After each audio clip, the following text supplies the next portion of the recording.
pipe. Here's my clean sound. I'm running through my Marshall DSL-40 and my Mesa Solar Head, both on the clean channel. The reason I'm doing this is because a lot of these artists were known for blending amplifiers in the recording process.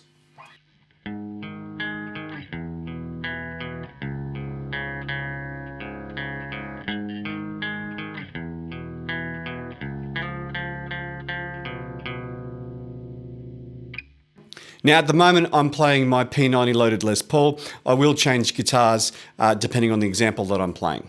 So what I'm going to do for this video is I'm going to give you a quick rundown on both of these two pedals, and then I'm going to play a bunch of examples from the big four Seattle bands where I'm alternating between the two pedals. Now I'm going to start off with the Boss DS-2 Turbo Distortion. Now the knobs that this pedal has is level, tone, distortion, and it has two different modes. So I'm going to set it into mode 1 to start off with. Okay, let's have a listen.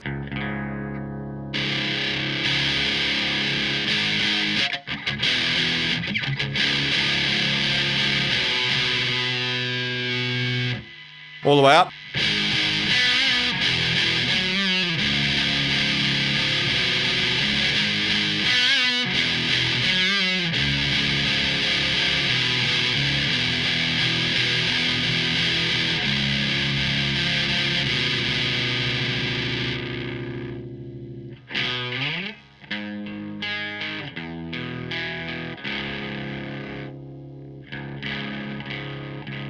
So with the distortion almost all the way down, it's just slightly broken there. Through to fairly distorted.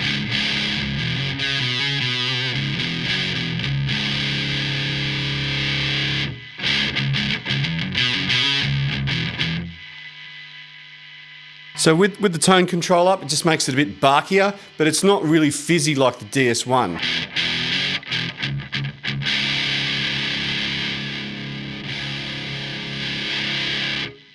I would say that the alteration to the tone control of this pedal is a huge step forward from the DS1, which is quite an infamous tone control.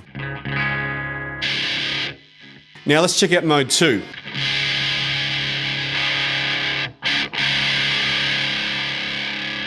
So mode 2 is quite a bit louder because it's got more accentuated mid-range.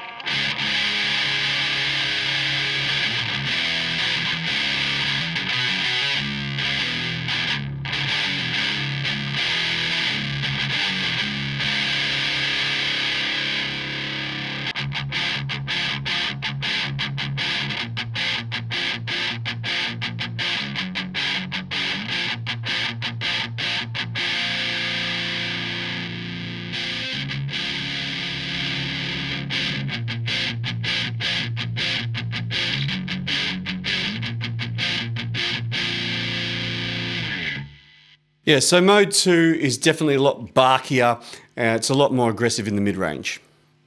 Next up, I've got the DOD Grunge pedal. Now quite famously, they renamed the knobs Loud, Butt, Face, and Grunge. So loud is the volume, butt is the amount of low end, face is the high end, and grunge is the amount of distortion. Now this is a very loud pedal, I'm going to have to turn it down.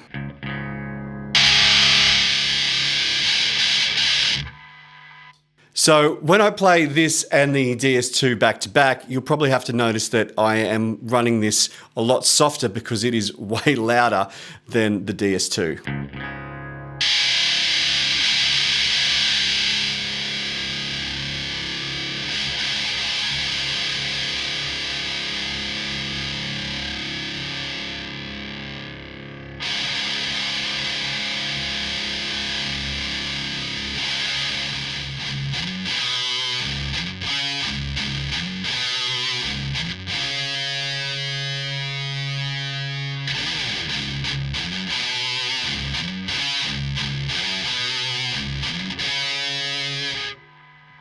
Personally, I don't think it makes any difference whether the grunge is half of the way up or all the way up.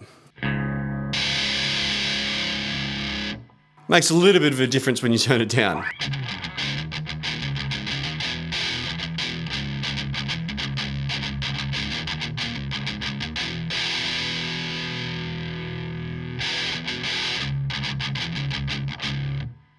Now, I don't mind how the butt is voiced. I think it's got a chunky low end without being really muddy. It sounds quite good, but the face is incredibly harsh. I have to run it down, I think, pretty much all the time. If you turn it up past a quarter, it's pretty much unusable. It sounds like a parked wah, where you've parked it with the toe all the way down.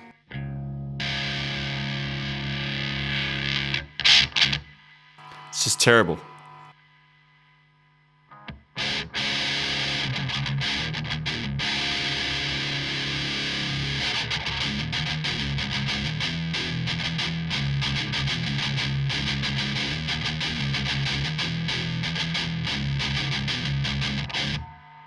Now I'm going to play a bunch of examples using both pedals.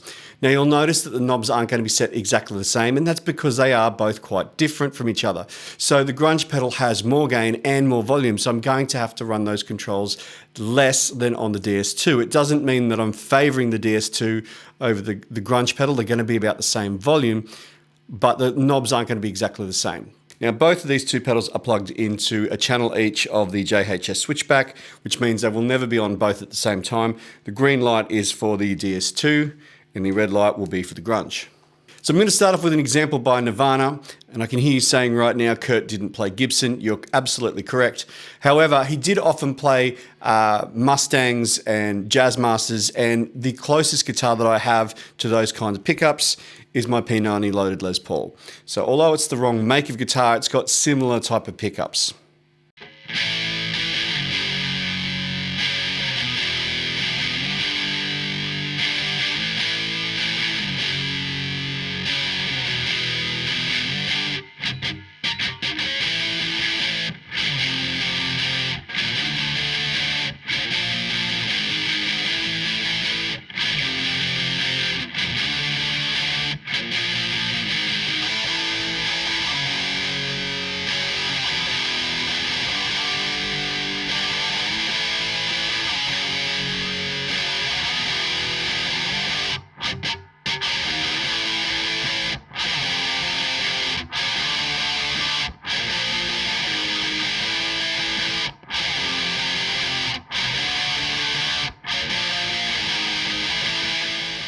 Representing Soundgarden's tone is a little bit difficult because Kim Thayil uses a vintage late 70s Guild S300.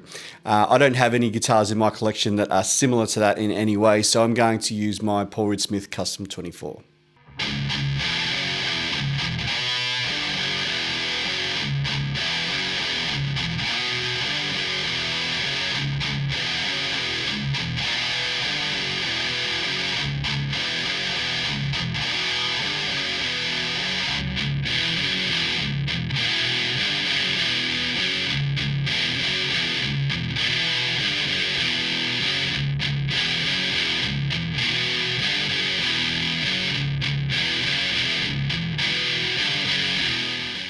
Decided to represent one half of Pearl Jam being Mike McCready with a Strat.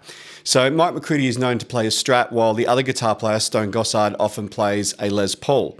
Now I thought I'd go the Strat route because this has far less output than the other two guitars that I've featured so far. So I thought that that might be interesting when dealing with these two pedals.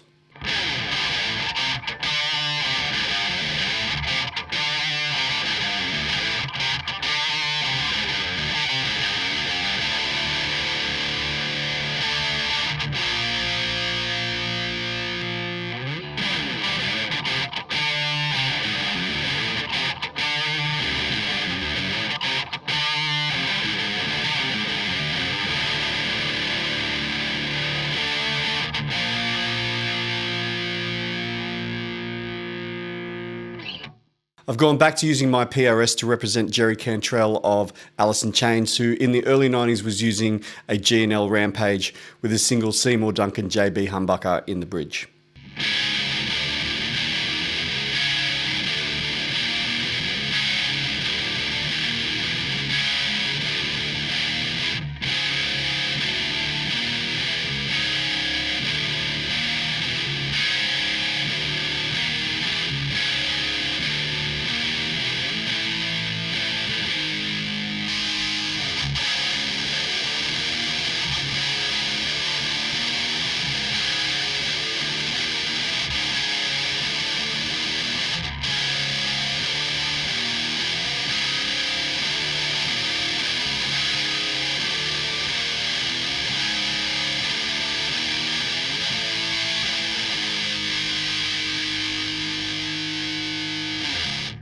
G'day Gear Junkies, Jason here.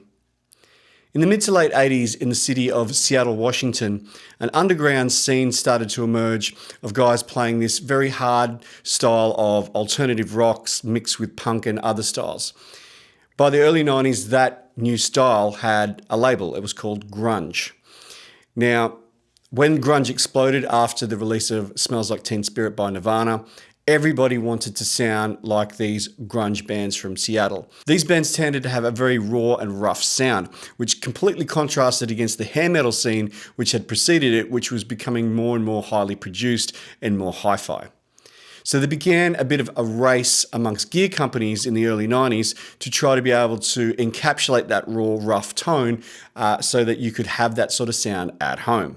DOD wanting to capitalize on the popularity of this new style by releasing this, the DOD Grunge pedal. This is an original version which has the butt and face on the label. There was a second version that came out that changed that to high and low, and then there was a third version that was brought out by Digitech.